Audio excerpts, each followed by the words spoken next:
Snow fell hard that night in Coldwater when the crowd gathered under the lanterns of winter's hollow fair. Some came for music and laughter, others to watch a man they once called a traitor face judgment in the open square. A sheriff's pistol gleamed in the firelight, a loyal dog bared its teeth, and the truth of an old battlefield threatened to tear the town apart. Was Elias Ward the coward who doomed his men, or the survivor who carried their legacy alone? The answer would change everything. Before we dive in, let us know, what time are you listening to this, and where are you? Drop a comment below. We'd love to hear from you. Coldwater sits in a bowl of hills where winter shows up early and leaves when it wants. Folks, they're no one another's trucks, dogs, and business, or think they do. Out past the last mailbox, beyond a line of cottonwoods that whistle when the wind cuts through, a small cedar shack leans into the weather. That is where Elias Ward keeps his hands busy and his life quiet.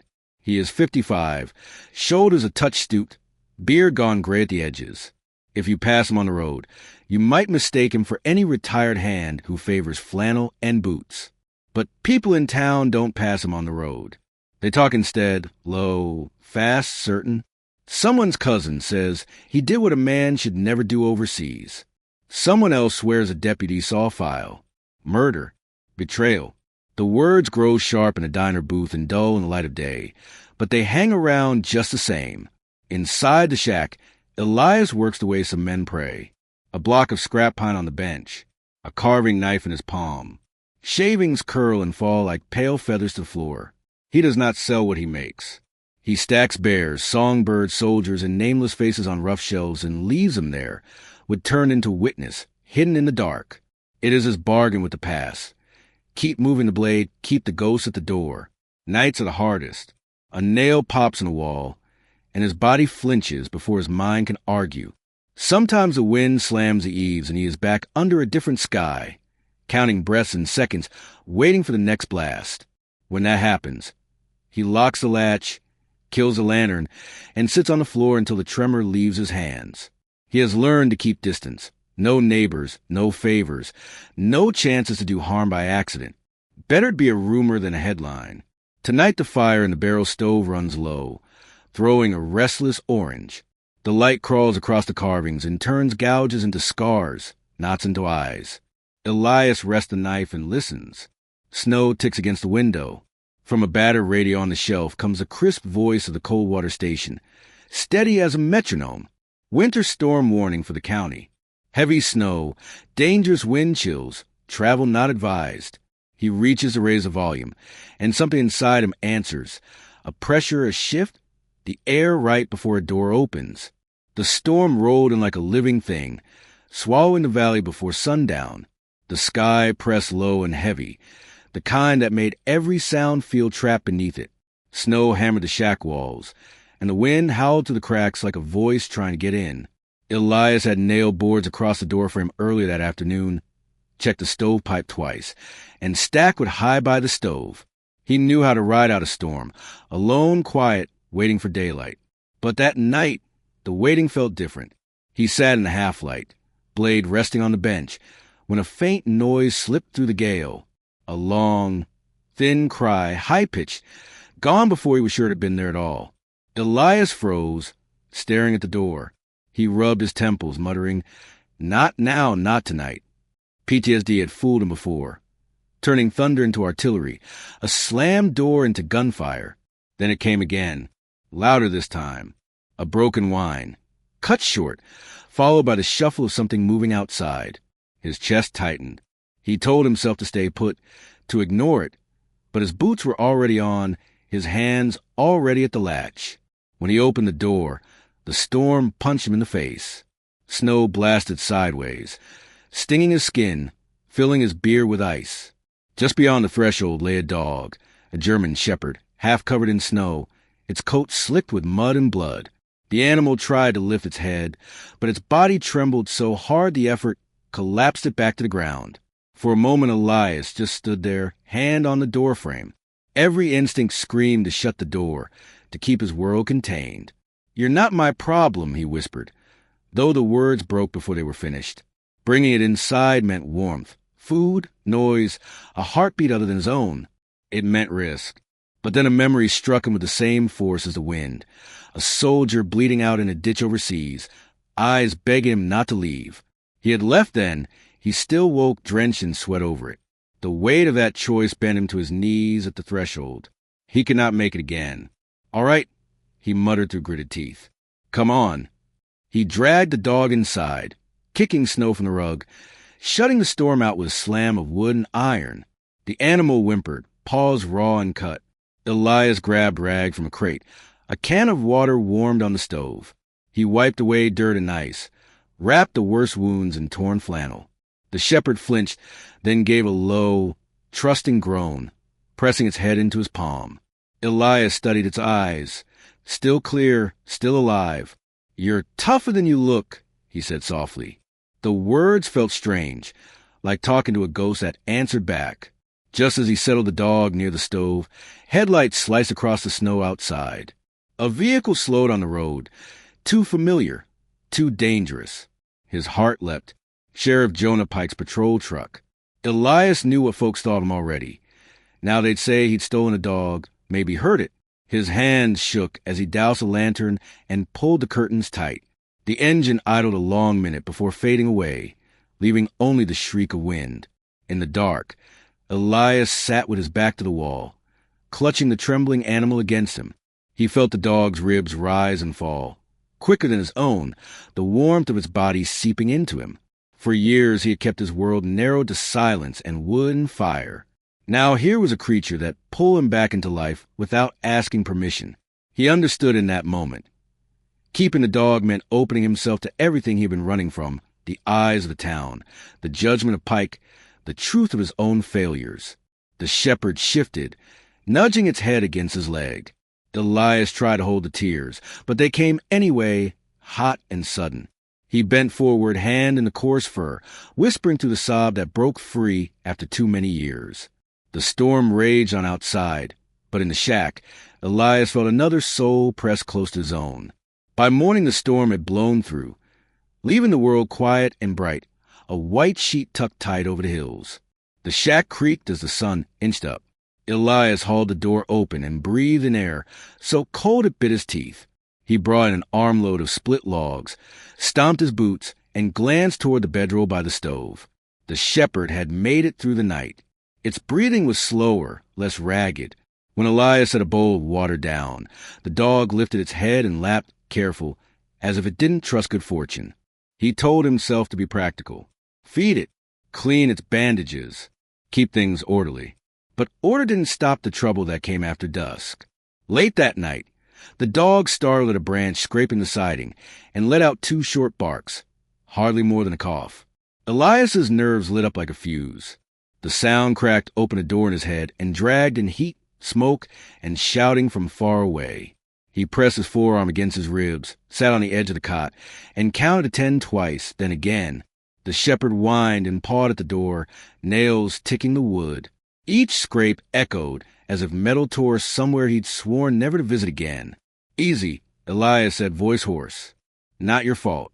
Not mine either." He didn't believe the second part yet, but saying out loud kept his hands steady. Before dawn, he tried something different. He opened the door and stood in the spill of cold. "You want out," he said, not quite a question. The dog stepped to the threshold, nose working the air, snow crystals shining on its whiskers. For a heartbeat, Elias imagined letting it go, closing the door gently, choosing the quiet he knew. He watched the animal shift its weight, tore between instinct and the warmth it had found. "Come back," he said. He tried the name that had been rattling in his chest since he lifted it from the snow. Valor. The ears flicked. The dog turned, pressed past his knees, and lay down by the stove as if the decision belonged to both of them. When the sun rose clean and hard, he took the sled and hatchet toward the cottonwoods. Snow squeaked under his boots. Smoke from neighboring chimneys curled thinly across the valley, the regular life of Coldwater resuming. He worked in the tree-lean, shoulders warming, breath pluming, telling himself this was just another morning. Then he noticed movement by his fence. A little girl in a wool hat stood on tiptoe, fingers hooked in the wire, eyes wide as a winter sky. She couldn't have been more than 9. He'd seen her from a distance before, trailing other kids toward the pond, always laughing too loud.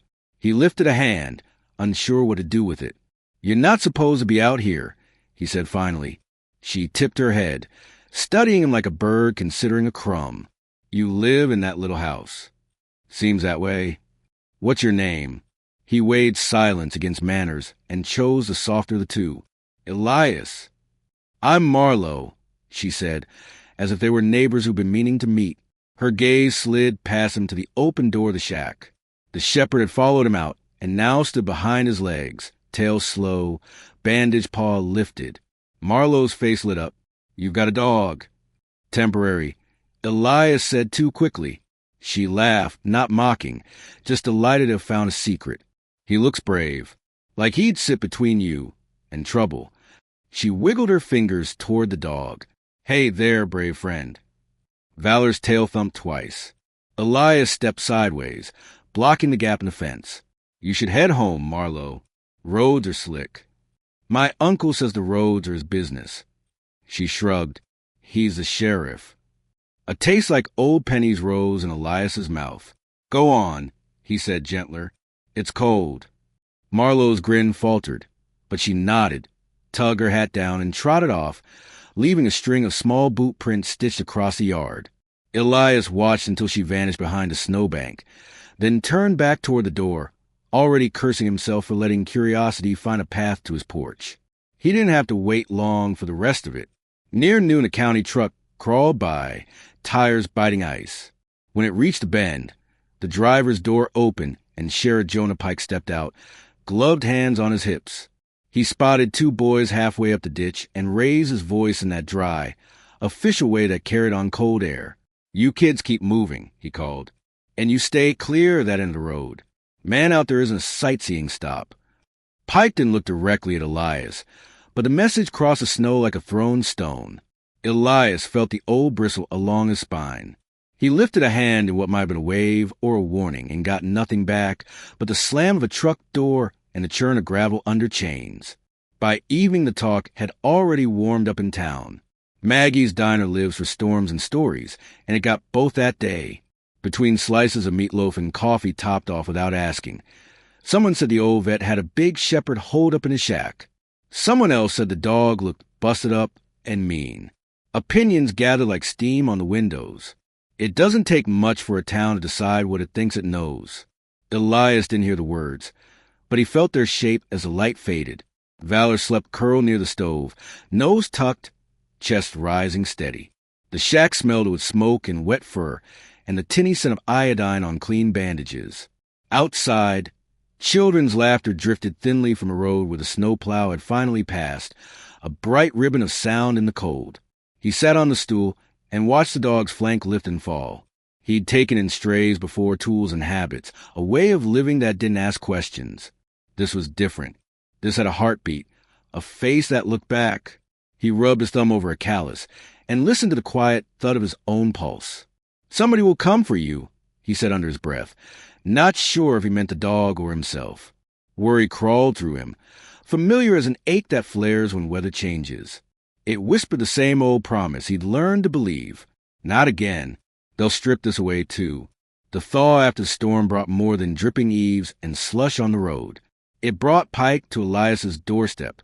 The sheriff didn't knock, didn't call out, just showed up one morning, boots crunching in the frozen mud. Elias stood on the porch, one hand resting on the rail, the other tied around a mug of coffee. Valor pressed against his leg, a low growl rattling in the dog's chest. "You planning on explaining that animal?" Pike's voice carried like gravel dragged across steel. Elias kept his tone flat, found him half dead in the storm. Didn't seem right to leave him. Or maybe you picked him up where you shouldn't have. Pike took a step closer, squinting. Could be somebody's missing property. Could be stolen. The word property cut through Elias like a nail. He felt his jaw tighten but didn't let it show. "He's not hurting anyone." "That's the problem," Pike said. "Nobody knows what you're doing out here. You keep to yourself, fine, but you start collecting strays, start keeping animals that might belong to the county or the state. Folks start wondering what else you're hiding. The exchange ended with Pike promising to look into it. Elias knew better. That meant the whole town would hear by supper time. Later that week, Elias hitched up his coat and went into town for flour, kerosene, coffee grounds. The second he pushed open the door of Maggie's diner, he felt it. Heads turning, conversation dropping low. He ignored it, walked the aisles of the small attached store, kept his eyes on the shelves. But the whispers clung to his back like burrs. That's him. Got some wild dog in there. Heard it near tore up the sheriff's patience. When he carried his bag to the counter, Maggie herself slid across without meeting his eyes. Her kindness used to come in refills and small talk. Now her silence spoke louder. On the walk back, snow squeaked under his boots, and every house window seemed to narrow with suspicion. The next morning Elias went down the creek with a jug, needing water for cooking. Valor padded after him, limping less now, sniffing along the bank. The water ran dark beneath a glaze of ice. Elias dipped the jug, and when he straightened, something caught his eye. Around Valor's neck, buried under matted fur, hung a broken collar. He eased closer, careful not to startle the dog, and pulled the leather strap free. A metal tag dangled from the end, scarred and worn but still legible in places. He wiped it clean with his thumb, heart thudding as letters emerged. K9 Unit Helena. He stared at it a long time, cold seeping through his gloves. A police dog. Trained, owned, accounted for by someone. Which meant someone might be looking. Which meant the dog by his side wasn't just a stray. It was a thread tied to law and order, to questions Elias didn't want asked. Valor, he said softly, trying to name again. The dog wagged its tail once, proud, as if agreeing to carry it. Elias felt pride too, but it burned with fear underneath. If Pike discovered this tag, if anyone realized what the dog was, they'd take him away. And Elias wasn't ready for that. That afternoon, Marlowe slipped along the fence line again. She had a bundle in her hands, cheeks red from the cold. When Elias came outside, she grinned wide and held it out. Made this for him, she said. It was a scarf, clumsy knitting, bright blue wool. Elias frowned. You shouldn't be here. She tugged the scarf around her own neck to show him. It'll keep him warm. Please. He wanted to send her off, but Valor wagged his tail and leaned toward her. Elias sighed, took the scarf, wrapped it gently around the dog's neck. You can't tell anybody, he said, his voice firm. Not about him. Not about this place. She nodded solemnly, as if he'd just let her in on a sacred oath. Then she skipped back down the road, leaving him with a warmth he didn't want to admit. By evening, that warmth cooled. Pike had caught wind of Marlowe's visits. Word reached Elias that the sheriff had barked at her parents in town, demanding they keep the girl away from that shack and the man who lives there. Pike wasn't just suspicious now. He was angry, determined. Night settled deep. Elias fed Valor, stoked the fire, tried to settle his nerves. Then he heard it. The crunch of tires on frozen gravel, the low rumble of an engine pulling up outside. Headlights swept across the window frame. His chest clenched. A car door slammed. Boots in the snow. The beam of a flashlight cut through the cracks in the curtain, slid across the wall. Valor stiffened, ears high, a growl starting in his throat. Elias's hand found a carving knife on the bench, fingers wrapping tight. He stood in the half-light, dog at his side, as Pike's shadow moved outside the shack. The night pressed close, silence sharp except for the growl of the animal and the pounding of Elias's own heart. The knock came at first light, sharp and heavy, no hesitation in it. Elias had just set the kettle on the stove when Valor stiffened, ears high. The dog let out a single bark, deep in warning. Elias's stomach tightened. He knew who it was before he reached the door. Ward. Pike's voice carried through the boards. Open up. Need to have a look at that animal you're keeping. Elias stood still, one hand on the latch. He could feel the weight of the sheriff's tone, not a request but an order dressed up as one. He drew a long breath, forcing calm into his voice. Not gonna happen, Pike. Boots crunched outside, pacing. Then the sheriff's voice closer now. K9 doesn't just show up in a snowstorm. You're hiding something that's not yours to hide. Elias felt heat climb up his neck. He glanced at Valor, who pressed against his thigh, growling low. "He doesn't belong to you either," Elias called back. "If you cared so much, you wouldn't have left him out there to die." The silence that followed was sharp enough to cut. Then Pike's laugh, short, cold. "You think you can hold up forever? You won't get away with this." The crunch of boots retreated, then the slam of a truck door, and the engine rolled down the road. Elias leaned against the wall, hand flat to the wood, heart pounding. The echo of Pike's threat hung heavy. He turned toward Valor, who had settled back on the rug but kept his eyes fixed on the door. Elias crouched, rubbing the dog's neck. "What do we do now, huh?" His voice cracked on the last word. He considered the unthinkable, giving Valor up to avoid more trouble. But the idea left a hollow ache in his chest. He couldn't. Not now. Not with the bond already stitched so tight. That afternoon, Marlowe appeared again, slipping to the snow like a shadow, cheeks pink from the cold. She crouched by the fence, eyes bright. "My mama says Uncle Jonah's mad," she whispered, as if the wind might carry her words back to him. "I heard her tell my daddy he'll never forgive you. She said you let his brother die." The words hit Elias harder than Pike's threats. He gripped the fence post, staring down at the girl. "You shouldn't repeat things you hear home," he said quietly, but the tremor in his voice betrayed him. "Run along now." Marlowe tilted her head, confused by his tone. "Is it true?" Elias opened his mouth, then closed it. The truth was a snarl of guilt and memory too raw to hand to a child. "Go on," he said at last, softer. She nodded reluctantly, gave Valor a small wave, and darted back down the lane. When she was gone, Elias felt the ground shift beneath him, old weight pressing on his chest.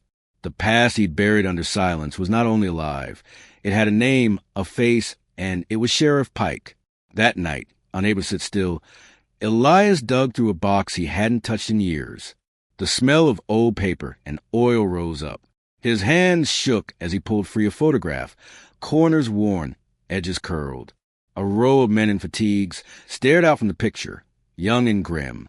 Among them, Pike's brother, grinned wide, one arm slung around Elias's shoulders. Elias traced the outline of the man's face with a finger. The memory hit like shrapnel. The dirt, the smoke, the orders shouted over gunfire. He saw again the moment of decision, when one life weighed against many. The choice he made still dragged through his sleep, leaving him breathless in the dark. He pressed the photo to his knee, head bowed. Valor shifted closer, laying his muzzle on Elias's boot, steady and silent. The warmth of that touch made Elias's eyes burn. The picture trembled in his hand. Blurring as tears filled his vision. He had kept his distance from everyone, believing it was punishment enough, exile enough. But Pike's hatred showed him exile wasn't just his. It had been forced on both of them. He sat there long into the night, the fire dropping low, the dog's breath slow and even. In his hand, the face of a fallen soldier stared back, demanding answers Elias still didn't know how to give. The second storm didn't creep in the way the first had. It came hard and fast, blackening the sky by mid-afternoon, the kind of front that drops off the mountains and swallows everything below it. By evening, Coldwater was cut off. Phone lines went down, drifts piled waist-high across the road, and the wind carried a scream that never eased. Folks lit candles and prayed the roofs held. Elias fed the stove again and checked the latch. Valor paced by the door, restless, nose twitching as if he already sensed something off. Elias set a hand on the dog's back, steadying him. "We're staying put," he muttered. "Not tonight." But by the next morning, the storm's fury had turned to fear in town. Word reached him in scraps carried on the wind. Marlowe Green hadn't come home from the little church on the hill. She'd left with friends after evening service. But somewhere along the way, she'd vanished into the wideout. Parents went door to door, frantic. Voices shouted through the streets. And before long, so did Pike's. Elias heard it clear as day, though the sheriff wasn't standing on his porch this time. He lured her out there. The old bastards had that girl nosing around for weeks. You think it's a coincidence she disappears near his place? The accusation spread quicker than the storm. Elias sat at the table, staring at his hands. He could keep quiet, Keep Valor hidden and let the search pass by. It would be safer. He'd lived this long by staying silent. But he also knew the truth. Marlowe had been at his fence, had seen Valor, had given him that ridiculous blue scarf. If they drag her name into it, he'd be the first target. Valor barked suddenly, sharp, urgent, as if to answer what Elias couldn't say aloud. The dog pawed at the door, head turning toward the hills. Elias shut his eyes, torn in two. Walk into that storm, and he might never return. Stay, and the girl could die alone in the snow. He pulled his coat off the peg and cinched it tight. All right, then, he whispered, let's find her. The wind cut like knives the moment they stepped outside. Snow swirled so thick he could hardly see past the tree-line. He bent his head, following Valor's lead as they pushed through drifts that swallowed their boots. Now and then, a faint line of prints appeared, small and uneven, already filling with snow. Elias's heart lurched at each one. He hurried, afraid the storm would erase them before he could. They reached the creek bed where ice crusted the edges. Valor darted ahead, barking toward the bend. Elias stumbled after, lungs burning. And then he saw her. Marlowe was wedged down in a hollow of ice, one boot trapped in the current below. Her mittened hands clawed at the edge, face pale with cold, lips blue. She tried to cry out, but her voice barely carried over the wind. Hold on. Elias shouted, dropping to his knees. He grabbed her wrists, but the ice broke away in chunks. Valor lunged, teeth catching her sleeve, bracing his weight. Together they hauled, inch by inch, until she came free of the water's grip and collapsed onto the bank. Elias pulled her against his chest, wrapping his coat around her, trying to will warmth back into her small frame. You're all right, kid. You're all right. He felt her trembling, the faint beat of her heart against his ribs. Relief hit him so hard it left him dizzy. They staggered back toward the ridge, Elias half carrying her, Valor circling close. Snow battered their faces, the world shrinking to each labored step. He could barely think past the roar of the storm, except the thought that if he stopped now, she wouldn't survive. And then came light, harsh beams cutting through the snow, sweeping across them. Voices carried, muffled at first, then clearer. Men shouting. The crunch of boots closing in. Elias blinked against the glare as shadows loomed out of the white. He tightened his hold on Marlowe, just as Pike's flashlight landed on them. For a second the whole town seemed to be there, faces wide-eyed, breath steaming in the dark. They froze at the sight. Elias Ward, the man they branded dangerous, clutching the sheriff's own niece against his chest, the girl alive because of him. The storm still howled, but another silence pressed over it, heavier than snow. In that silence, something cracked in Coldwater. The story folks had told themselves for years no longer fit the picture in front of them. Elias stood there, Marlowe safe in his arms, and waited for whatever came next. The morning after the rescue, Coldwater woke to a different kind of storm, one that stirred in the diner booths and behind curtained windows. Folks whispered in line at the post office, voices uncertain. The old story of Elias Ward being a danger didn't sit as neatly as it once had. Everyone had seen him carry Marlowe out of the snow. Everyone had watched the girl cling to his coat like she trusted him more than the wind itself. Some began to question the tale they'd repeated for years. Maybe we've been wrong about him, Maggie muttered while pouring coffee. But others shook their heads, unwilling to let go of the fear that had defined him for so long. And at the center of it stood Sheriff Pike, jaw tight, refusing to let that single night undo what he believed. He staged it. Pike told anyone who'd listen, the man's no hero. He's covering something. Pike started digging. It wasn't hard for him to track down fragments of Valor's history, an old record pointing back to Helena. A K-9 unit gone missing after scandal hushed up quick. The paperwork was half buried, but Pike pieced enough together to see a picture he liked. A trained police dog, vanishing in disgrace, only to end up in Ward's cabin. To Pike, it was proof. To Elias, it was another weight pressing down. Alone in the cabin, Elias sat with the collar in his hand. The metal tag scratched, but still legible. K-9 unit, Helena. The name burned in him. If he brought it forward, Folks might think he'd stolen the dog, and Pike would make sure the town believed it. But keeping quiet wasn't any better. He'd lived too many years pretending silence was safety. Valor lay at his feet, chin resting on his boots, eyes lifting to meet his. There was no judgment in them, only trust. That night, Valor dragged a chunko across the floor and dropped it in Elias's lap. The dog sat expectantly, tail sweeping the floor. Elias laughed, the sound rusty from disuse. "You want me to do something with this, huh?" His hands found the carving knife without thinking, shaping the grain into form. It had been weeks since he'd touched his tools, months since he let himself lose track of time in the sound of the blade. But with each curl of shavings, the tightness in his chest eased. Meanwhile, Marlowe had found her voice in the diner. She sat perched on a stool, a mug of cocoa warming her hands, her cheeks still pink from the cold night Elias had saved her. Adults tried to hush her, but she spoke clear. "Mr. Ward, pull me out. If he hadn't been there, I'd be gone." Her words carried further than anyone expected. Some nodded, uneasy but thoughtful. Others looked at Pike with new eyes. The sheriff's face went red as the child's truth cut against his warnings. He slammed a hand down on the counter. "You're a child. You don't know what that man's capable of."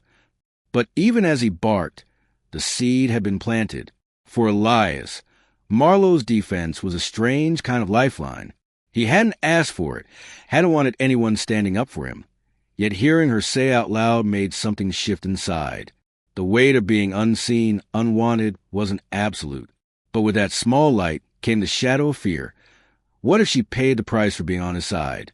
Days later, he passed the church at dusk and spotted Pike alone by the steps. The sheriff's broad frame was bent slightly, a photograph clutched in his hand. The wind carried Pike's voice low, ragged, like it belonged to a man speaking to the dead. "I know you left him out there. Ward, my brother. I know." Elias froze in the shadows, every muscle rigid. The picture in Pike's hand flashed in the streetlight. A young soldier's grin, so familiar it cut him open. Memories surged back.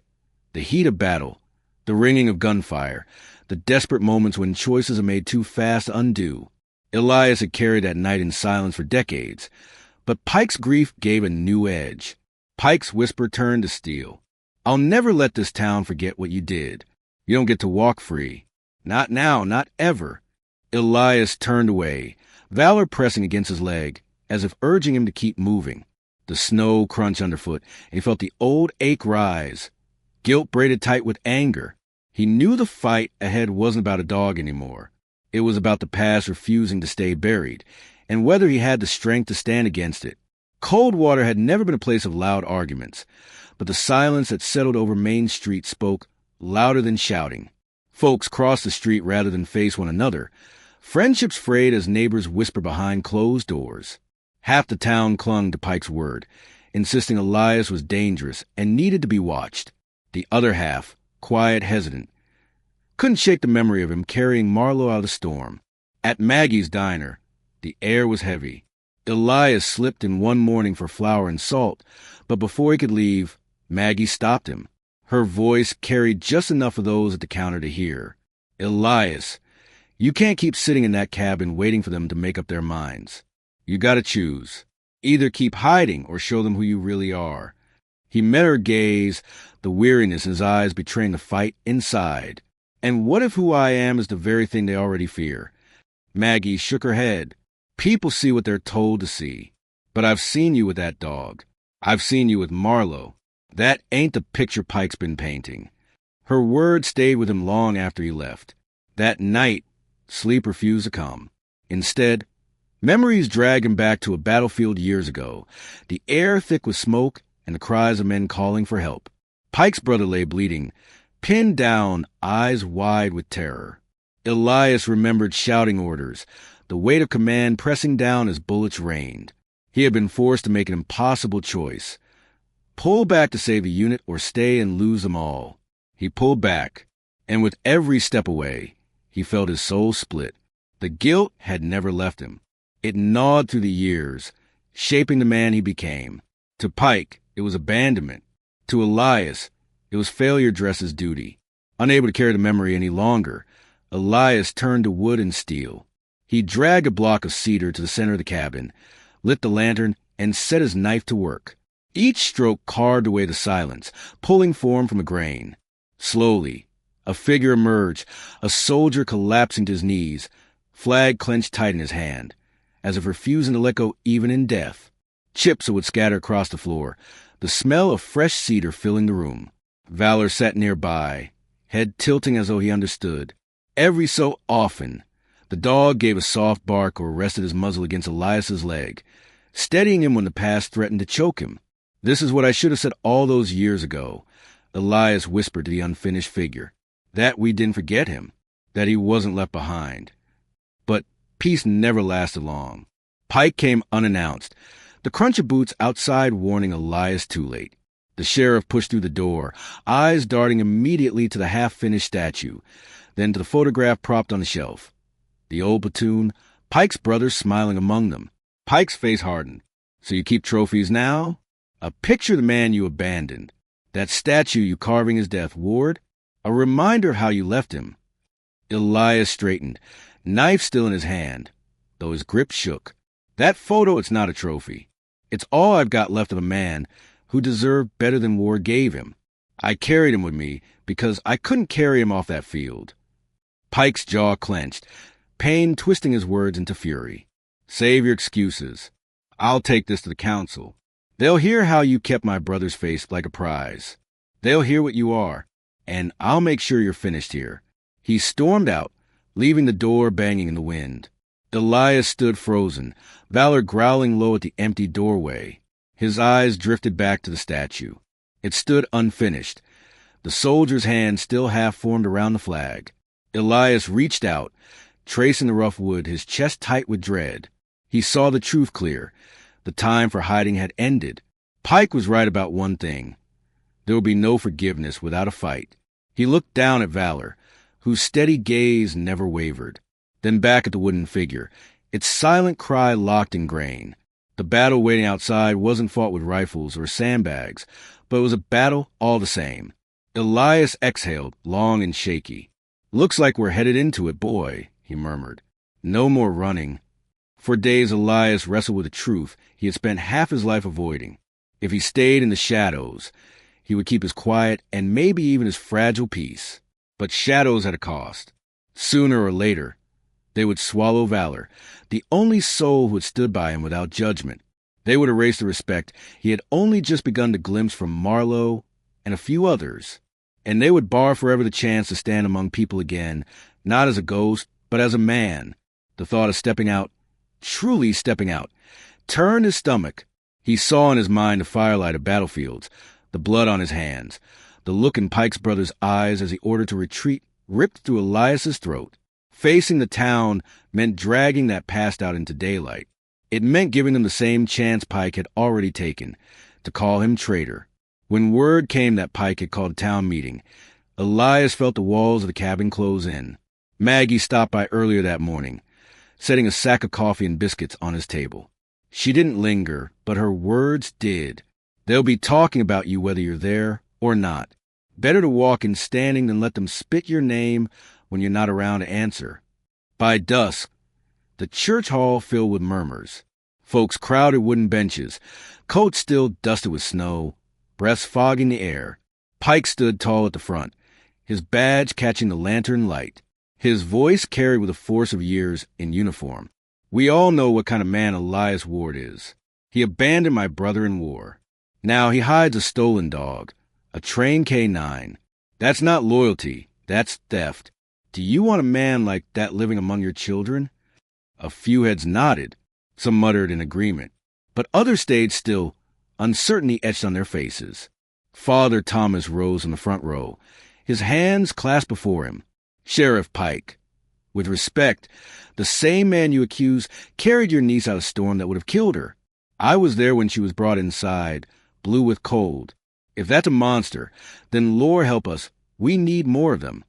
Maggie stood too, wiping her hands on her apron, though she hadn't been cooking. "He eats alone, sure, keeps to himself. But I've seen men broken in ways we can't always understand. You say he's dangerous. I say he's hurting. And there's a difference. The hall erupted in whispers, some in defense, others in doubt. Pike's jaw tightened. He banged his palm against the table. Words won't change what he did. Traitors don't earn second chances. And just then, a sound cut through the noise. A sharp, echoing bark outside the door. Then another and another, insistent and strong. The murmur stilled as Valor's voice filled the hall. Little Marlowe wriggled free from her mother's grasp and ran out into the cold. Moments later, she burst back through the doors, cheeks flushed, arms wrapped around Valor's thick neck. "He's not dangerous," she shouted, her small voice trembling but clear. "Uncle Elias saved me, and Valor saved me too. If you send them away, then you're sending away the only reason I'm still here." No one breathed for a long moment. Grown men stared at their boots.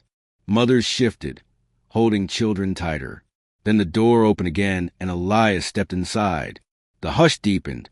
He carried something in his arms, wrapped in a rough cloth. His shoulders squared, his face pale but steady. He walked the length of the hall, the sound of his boots on the wood floor, the only thing breaking the silence. When he reached the center, he unwrapped the bundle. The wooden figure caught the lantern light. A soldier on his knees had bowed, but his hands still gripping the carved flag with desperate strength. The grain of it would seem to carry the weight of every choice, every scar. Elias set it down gently in the middle of the council's table. Then he looked up, meeting their eyes one by one. There was no anger in his voice, no plea either, only a tired steadiness. "This is who I am, a man who failed. Yes, a man who's carried it every day since. But also a man who didn't stop holding the flag, even when it nearly broke him. You can call me what you want, but I won't hide anymore." The air in the town hall was thick enough to cut. Elias stood with the unfinished statue beside him, Valor lying alert at his feet. He could feel every eye on him, some curious, some hostile, some quietly waiting. His throat felt like sandpaper, but he forced himself to speak. "There's something I should have said a long time ago," he began, his voice steady but raw. "Back in the desert, Sheriff Pike's brother was hit bad. I was the ranking man left after the lieutenant fell. We were surrounded, pinned down, bleeding out ammo. I had to make a choice, stay with one man or pull 10 others out alive." Murmurs rippled through the benches. Pike's face darkened, jaw locked tight. Elias reached into his coat, pulled out a weathered photograph. Edges curled from years in his pocket. He held it up so the lantern light caught it. The picture showed a group of soldiers, dirt-streaked but grinning, Pike's brother front and center. On the back, the faded ink of handwriting scrawled across, "If I fall, save them instead." Elias's hand shook as he passed it to the council table. He knew the risk. He told me with his last look. He stood his ground so the rest of us could make a home. It wasn't betrayal. It was sacrifice. Pike snatched the photo, eyes burning. "You expect me to believe this?" he spat. He flipped it over, and his bravado faltered. His brother's handwriting was unmistakable. Pike's lips moved silently as he traced the letters with his thumb.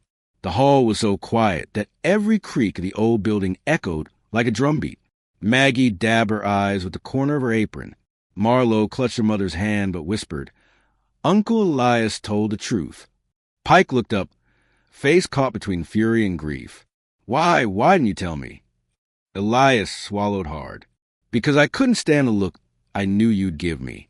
Because I carry my own shame, thinking maybe I could have done more. But the truth isn't mine alone. It was your brother's choice. He gave me an order with his dying breath, and I followed it." For a long time, Pike said nothing. The weight of his years of hatred seemed to bow his shoulders, though his fists stayed tight. And then another voice rose from the back, raspy but clear. "He's telling it straight." Heads turned as an older man, his beard white, his coat threadbare, pushed himself up the cane. Folks knew him as Wallace, the recluse who lived on the far edge of town, never speaking more than a nod when he came for supplies. "I was there," Wallace said, limping forward. "I was one of the 10. A bullet tore through my leg. Elias dragged me half a mile under fire. If he'd stayed back with Sam Pike, none of us would have made it. Sam knew it, too. Man died a hero, and Elias carried the blame, so the rest of us could keep living. A stunned silence filled the hall, broken only by a few gasps. For years, the town had painted Elias as a broken coward, and now another survivor stood before them, rewriting the story. Pike's eyes darted between Elias, the photo, and Wallace. His lips trembled, but no words came. The crowd shifted, whispers growing louder, the story reshaping itself in real time. Maggie's voice rose above the rest. We've been wrong. The man we've shunned carried our shame for us. The least we can do now is see him for who he is. Elias felt his knees weaken, his hands trembling. He placed both palms flat on the table to steady himself. I've kept quiet too long. If you still want me gone, I'll go. But the truth needed to be spoken. Your sheriff's brother wasn't abandoned. He was honored the only way we could honor him, by surviving. He looked around the room, meeting eyes he once avoided. Some faces softened. Others stared hard, still unsure. Pike remained frozen, the photograph clutched in his hand like a burning coal. Elias straightened his back. His voice, though quiet, carried to the furthest corner. I can live with exile if I must, but I won't live with lies. In that moment, with Valor's steady presence beside him and the truth laid bare, Elias Ward no longer felt like a man begging for a place to hide. He felt like a soldier once more, willing to lose everything, if it meant the burden of silence was finally lifted. That night after the town meeting, Elias sat on the edge of his narrow cot, with Valor stretched out his feet. The little cabin smelled of pine shavings and smoke from the stove, but to him it carried the weight of years of silence. The voices from the council still echoed in his ears. Accusations, defenses, the sound of his own confession hanging heavy in the rafters of that hall. He rubbed a hand down his face. "What now, old man?" he muttered to himself. Valor lifted his head, brown eyes steady as if waiting for an answer Elias didn't yet have. The knock on the door startled him. He wasn't used to company after dark. When he opened it, Maggie stood there, bundled in her thick coat, her breath rising in white clouds. She carried a basket in one arm. "I figured you'd skip supper again," she said, brushing past him without asking. She set the basket down, fresh bread, jars of preserves, a flask of coffee. Then she turned, studying him with a kind of quiet firmness he couldn't dodge. "You looked him in the eye tonight," she said. "But it's not enough just to tell the truth once. You've been living in the shadows so long. Elias, you forgot you could step out of them." He frowned, uneasy. "I told him what happened. That's all I owe." "Is it?" she asked. "You think your brother-in-arms died, so you could waste away out here, whittling scraps in the dark. No, Elias. The only forgiveness you're waiting for is your own. Until you give yourself that, nothing they say will ever matter." Her words stung, not because they were harsh, but because they struck bone. He lowered himself into the chair by the stove. "Forgive myself," he murmured. "Easier said than done." "Maybe," Maggie said gently, "but you'll never belong anywhere if you don't try. Winter's Hollow Fair is coming. Bring your carving. Show them who you are, not the rumors, not the monster they whispered about. You." When she left, the silence felt different, less oppressive, almost urging. Elias glanced down at Valor, who had already laid his head on Elias's boot as if siding with Maggie. By morning, his resolve had begun to take shape. He told himself he'd go. He'd bring the statue. He'd let them look, judge, or walk away. At least it would be honest. But Pike wasn't done. The sheriff showed up that afternoon, boots crunching through the snow, voice sharp as a knife. He didn't bother to step inside. "You think folks are buying this act of yours?" Pike sneered. "Dragging your dead out into the open, parading yourself like some redeemed saint? Don't fool yourself. If you show your face at that fair, I'll make sure they see you for the liar you are." Elias said nothing, his jaw set. Valor stood close, a low growl in his throat. Pike smirked at the dog and turned away. "Go on then. I'll be waiting." That night, sleep came like a hammer, and with it came the worst dream yet. He was back in the dust and fire, gunfire rattling like a storm, men shouting, crying out. Sam Pike, blood running dark down his side, staring straight into Elias's eyes. And behind him, the others, their faces twisted not with fear, but with something worse, disappointment. The sound of it was unbearable. Elias bolted upright, drenched in sweat, heart clawing at his ribs. The cabin was quiet, except for the soft crackle of the fire. Valor was there, sitting upright, watching him with unflinching patience. Slowly, the shepherd laid his head on Elias's trembling hand. Elias closed his eyes and whispered, "No more running." When dawn came, he rose with steadiness he hadn't felt in years. He worked through the morning, sanding, chiseling, rubbing oil into the grain until the figure came alive. The soldier knelt, body bowed in defeat, yet the hand still raised the flag high. It wasn't just a carving. It was a confession, a memory, and a promise carved into cedar. By nightfall, the piece was done. Elias studied it one last time in the glow of the lantern. His chest felt lighter, though his hands still shook. He fetched the old sled from behind the cabin, brushed off the snow, and heaved the statue onto it. The weight was heavy, but it felt right, like a burden finally being carried instead of hidden. Valor trotted beside him as he secured the ropes. Elias paused, running a hand along the cold with the carving. "Tomorrow," he said quietly. "We face them tomorrow." The winter's hollow fare lit up Coldwater, like it hadn't been lit in years. Strings of lanterns glowed above the square, casting warm circles of light on the snow. Children's laughter mingled with the sound of fiddles and the sweet smell of roasted chestnuts. Folks huddled in scarves and mittens, stamping their boots to keep warm. It should have been just another fair, the kind the town waited for all year. But that night, all eyes were searching for one man. When Elias finally appeared, leading Valor by his side and pulling the sled with his carving, the noise dwindled to silence. The laughter faded, replaced by the crunch of snow under his boots. Some stared openly, some turned away, and others leaned in close, whispering. The statue under the cloth loomed heavy, almost like another body standing behind him. A little boy broke the tension first. He slipped from his mother's hand and walked straight to Valor. "Can I pet him?" the boy asked timidly. Elias opened his mouth, uncertain, but Valor made the choice for him. The shepherd wagged his tail and nudged the boy's mitten. The child giggled, sinking his fingers into the dog's thick fur. A ripple of relief ran through the crowd, chuckles, even a few smiles. The spell of dread began to loosen. That's when Pike shoved his way forward, his coat snapping open in the wind, face red with anger. He didn't need a stage.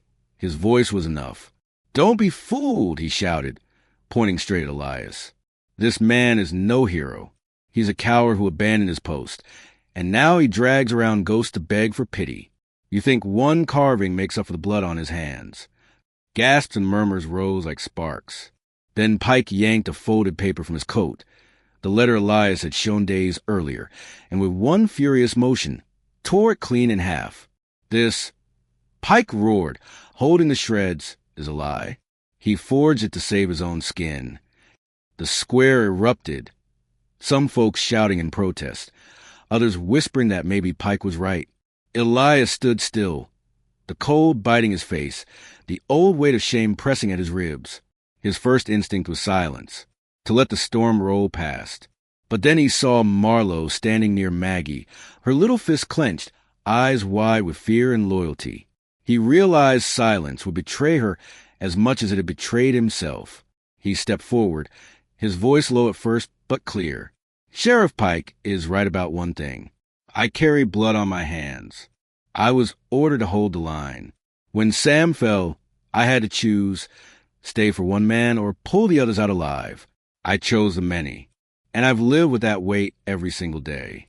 His voice caught, but he forced it steady. "I don't ask for forgiveness. I don't deserve your sympathy. I just don't want the truth twisted anymore. Sam didn't die betrayed. He gave us the chance to live. That's the truth." For a moment, the only sound was the snow crunching under boots and the soft rattle of lanterns in the wind. Pike's face darkened. He lunged, hand raised as if to drag Elias down from the small wooden platform where he stood. Before anyone could react, Valor leapt forward, teeth bared, a growl tearing through the square. Pike froze, not daring another step. The crowd gasped, but no one moved to stop the dog. The tension cracked wide open. "Leave him alone." Marlowe's voice cut through the cold. She rushed from Maggie's side and wrapped her arms around Valor's neck. "Mr. Ward, save me. He's not what you say. He's good." Her words rang louder than Pike's fury. Maggie added her voice, firm and steady. "She's right. This town owes him more than suspicion." Father Thomas, the priest from St. Helena, lifted his hand. "Elias has carried enough punishment in silence. We're here to seek the truth, not to crucify a man who already bears his cross."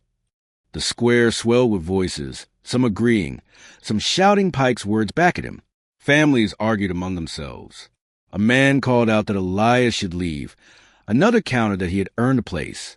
The fair, meant for laughter and music, had turned into a tribunal. And yet, in the center of it, Elias stood straighter than he had in years. The lantern light caught the sharp planes of his face, and for once he didn't look away. He met Pike's glare, met the judgment in strangers' eyes, met the hope in Marlowe's small, shaking hands. His heart pounded, but it wasn't fear anymore. It was fire, old and alive. For the first time since that battlefield, he didn't bow his head. He stood in the circle of his neighbors, the weight of the carving at his back. Valor pressed at his side, and he lifted his gaze.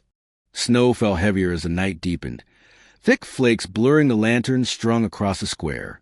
The fairground, which had started as a place of joy, now seemed like a battlefield of its own.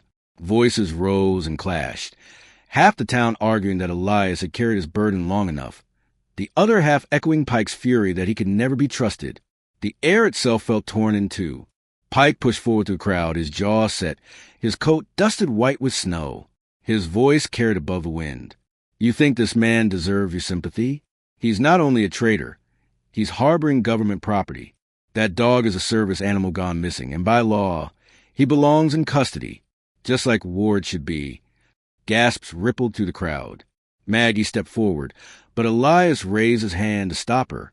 He stood tall, Valor pressed against his side, calm as if the storm around him no longer mattered. "I'm not running," Elias said quietly, though his voice carried. "Not anymore." Pike sneered. "Good, because tonight I'll see to it you answer for what you've done." And then, with a sudden, chilling motion, Pike drew his revolver from the holster at his hip. The metallic click cut sharper than the wind. Folks cried out and stumbled back, pulling their children behind them. The music and laughter were gone. Only the crackle of fear filled the night. Valor stiffened, his fur bristling, a low growl rumbling deep in his chest. His eyes fixed on Pike, ready to spring. Elias laid a firm hand on the dog's back, steadying him. "Not this way," he whispered, his breath misting in the air. "Not with blood." The sight of Pike's gun had frozen the square. Even those who had doubted Elias just minutes earlier looked horrified now. No one wanted the fairgrounds to turn into a killing ground. Elias stepped forward, slow, deliberate, his hands open at his sides.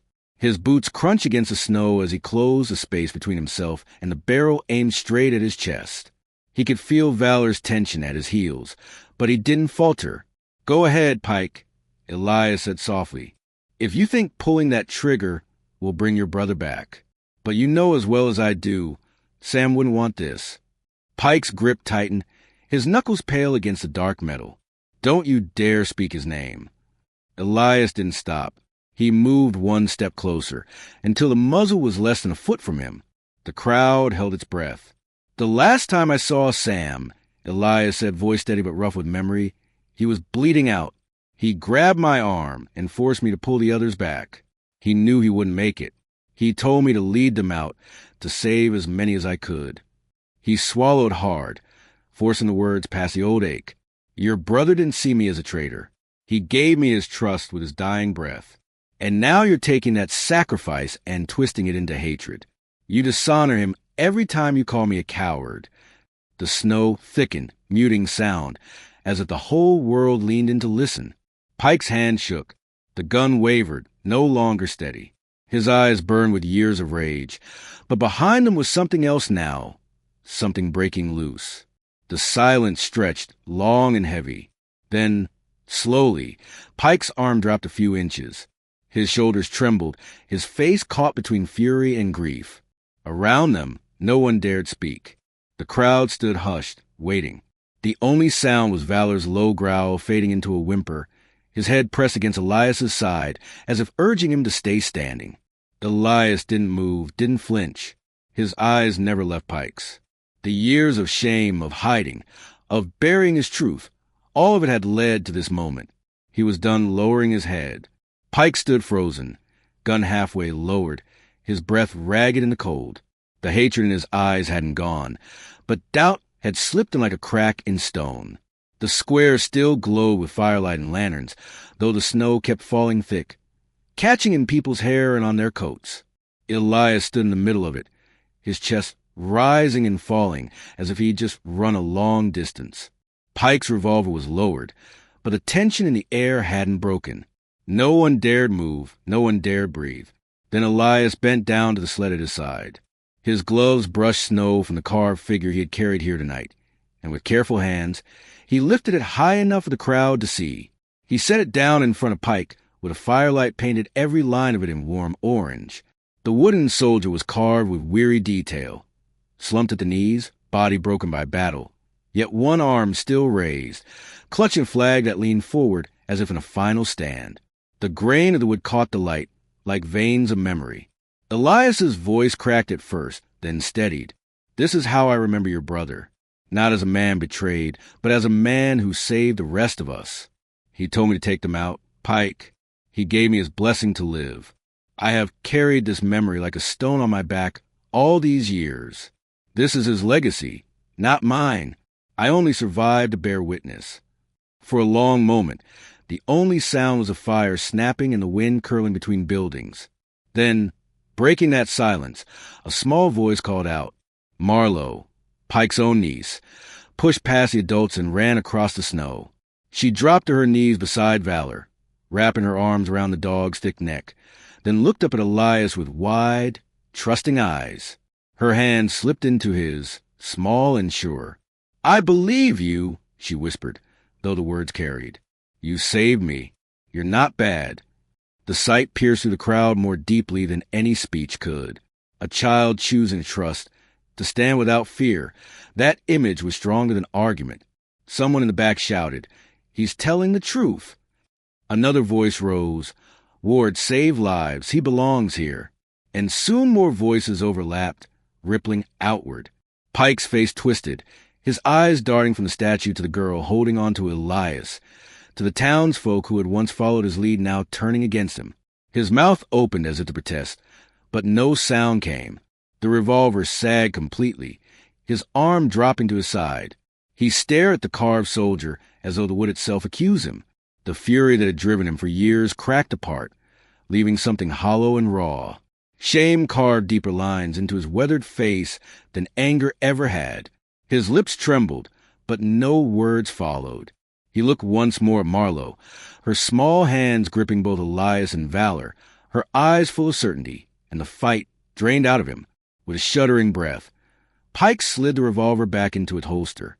He turned, shoulders hunched, his boots dragging through the snow as he walked away from the firelight. The sheriff of Coldwater didn't shout, didn't threaten. He left in silence, carrying his bitterness into the shadows. The crowd parted for him, but didn't follow. Their eyes were on Elias now, on the statue burning in the orange glow, on the soldier who had once been a ghost in the woods, now standing among them with his scars bared. Elias let out a breath he hadn't realized he was holding. His knees felt weak, but he stayed standing, his hands still wrapped around the girl's. Valor pressed close at his side. Applause didn't erupt. There were no cheers, but a quiet murmur of agreement, a wave of nods, a sense that something in the town had shifted. Respect, cautious but real, flickered in their eyes. Elias's chest tightened. This was what belonging felt like, fragile, uncertain, but alive. He had lived in shadows so long he'd forgotten the warmth of a circle of light. Still, as he looked toward the path where Pike had disappeared, a heaviness lingered. Hatred that old didn't vanish overnight. It left echoes. He couldn't be sure if tonight marked an ending or simply a pause. In the days after the winter's hollow fair, Coldwater felt different. The gossip that once cut sharp against Elias's name softened, reshaped into something almost reverent, where people used to whisper the ghost in the woods or the deserter. Now they said the man who saved Marlowe, or the one who finally told the truth. The change wasn't loud or immediate, but it was steady. It felt like thaw after a long winter.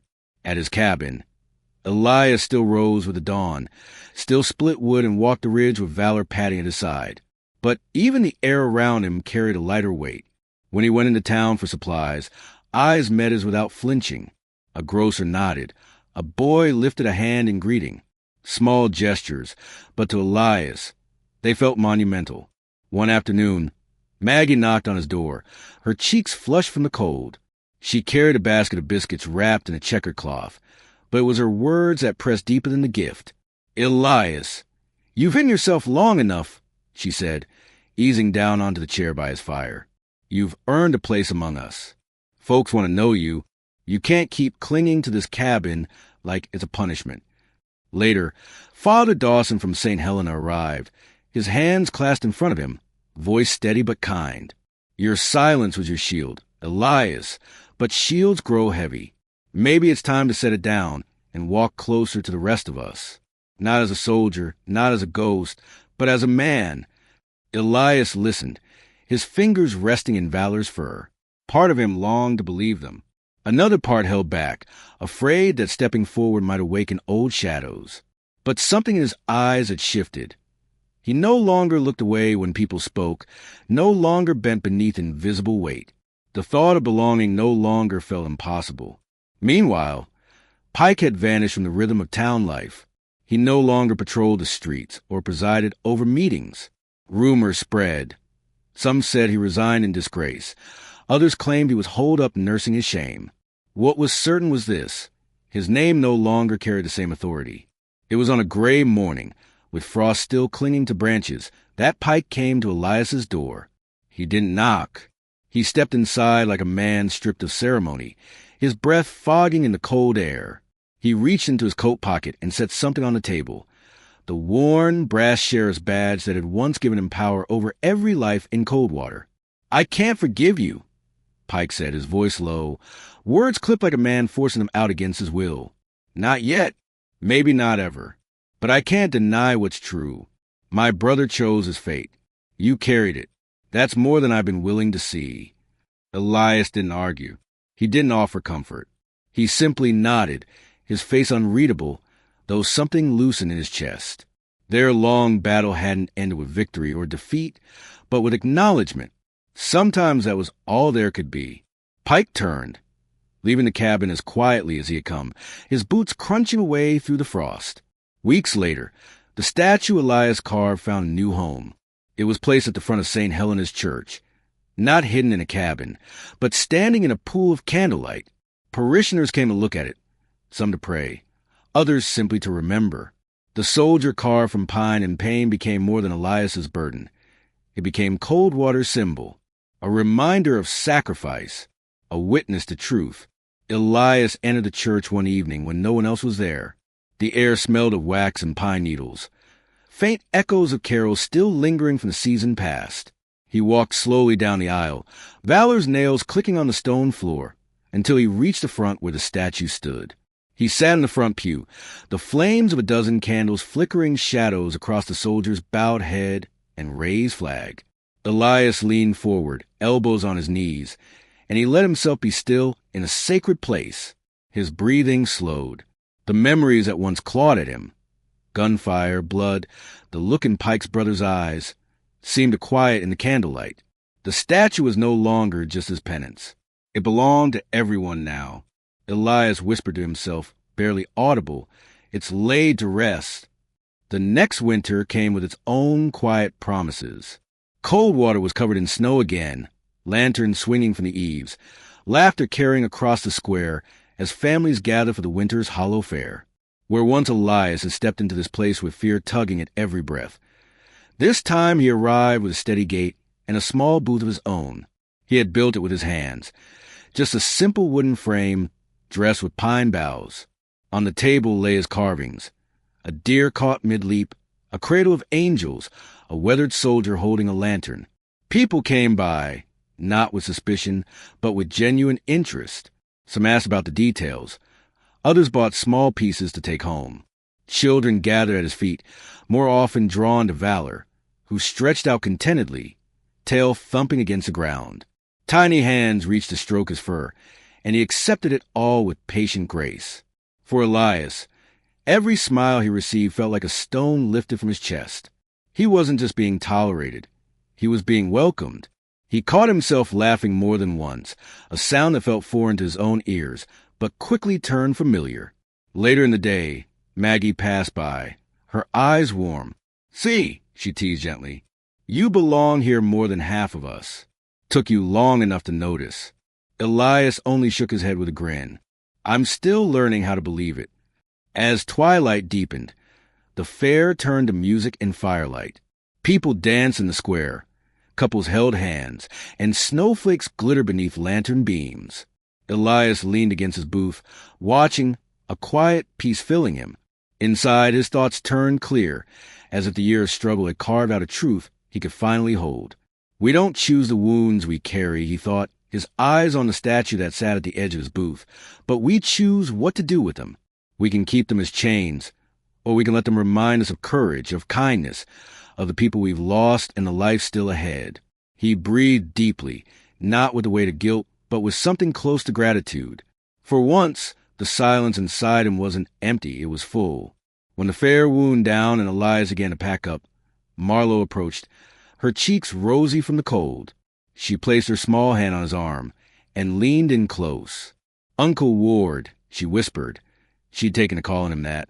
"I heard some folks say there are people up north who need help. Do you think you'll ever go?" Elias looked at her, then lifted his eyes to the horizon where the mountains rose, white and still against the darkening sky.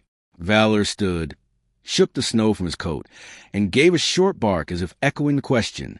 Elias didn't answer right away. Instead, he smiled softly, lines easing across his face. That smile said more than words. His road wasn't over, not yet. The square around them glowed with lamplight, music still echoing, laughter spilling into the snowy night. Elias closed his booth and stepped into the flow of townsfolk, Valor at his side, Marlowe skipping just ahead. He didn't feel like an outsider walking on borrowed ground. He was part of it now. The rhythm, the belonging, the story Coldwater would keep telling long after tonight. Above them, snow fell in quiet sheets, turning every lamp and every window into a spark of light. And as Elias disappeared into the crowd, shoulder brushing shoulder with neighbors who now saw him as one of their own, the air carried a feeling that his journey had only just begun. Sometimes the deepest wounds we carry are not on our bodies, but in the silence we hold inside. Elias's journey shows us that healing doesn't come from hiding. It comes from facing the past, sharing the truth, and allowing others to see who we really are. Maybe the question for all of us is this: what stories are we still keeping in the dark, and what might change if we dare to bring them into the light?